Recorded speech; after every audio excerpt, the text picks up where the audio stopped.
Some people don't hate going out. They just hate what happens to them psychologically after too much noise, too much performance, too much social energy. And eventually, home stops feeling boring. It starts feeling safe. If you're someone who genuinely feels relief the moment plans get canceled, if your ideal night is quiet, predictable, and free from emotional pressure, you're not lazy. Your nervous system may simply work differently from most people around you. Today, we're talking about the psychology of people who love staying home. And no, it's not always introversion. Because for many people, staying home is not about avoiding life. It's about recovering from it. Some people feel emotionally exhausted after being around others for too long. Even good people. Even people they love. Because every conversation, every social expectation, every layer of small talk quietly drains mental energy in the background. And eventually the brain starts craving silence the same way a tired body craves sleep. That's why home feels different. At home, there's no performance, no monitoring facial expressions, no forced enthusiasm, no pressure to respond correctly every second. Your nervous system finally relaxes. And for emotionally sensitive people, that feeling becomes addictive. Psychologists sometimes call this low stimulation preference. Some nervous systems simply function better in calm environments.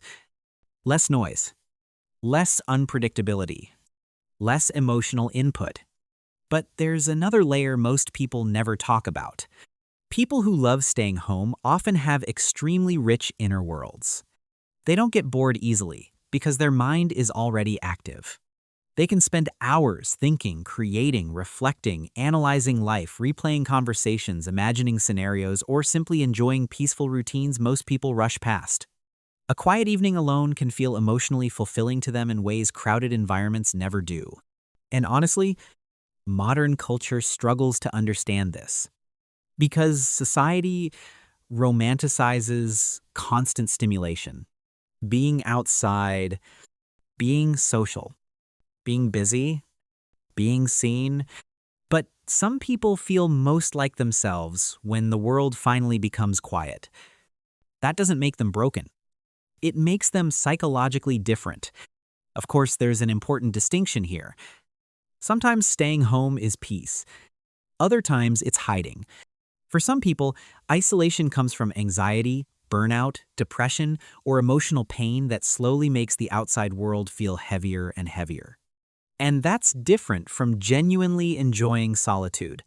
One restores your energy. The other slowly shrinks your life. The important thing is understanding which one you're experiencing. But for people who truly love being home, they are not missing out on life the way others assume.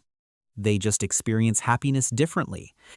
They notice small things, the comfort of familiar spaces, the feeling of clean silence after a long day, a favorite hoodie, rain outside the window, a comfort show playing in the background, a peaceful morning with no obligations waiting.